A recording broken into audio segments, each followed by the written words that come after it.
Za ovaj današnji vlog radimo s našim prvim partnerom, to je Lareto Food. Lareto Food je distributer talijanskih proizvoda namijenjen za profesionalce u gastronomiji.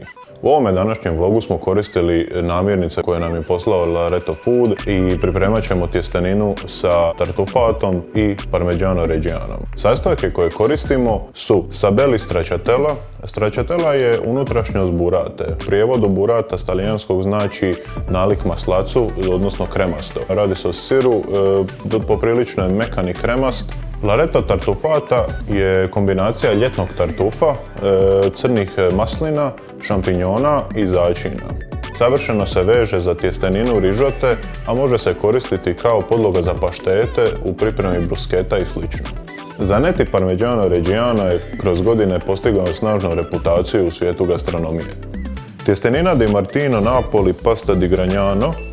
Gragnano nazivaju još i domovinom tjestenine, a tjestenina iz Gragnana jedina je na svijetu koja je zaštićena zemljopisnim podrijetlom. Koristili smo i Lareto ulje od tartufa, odnosno ekstra djevičanstvo maslinovo ulje koje ima aromu bijelog tartufa.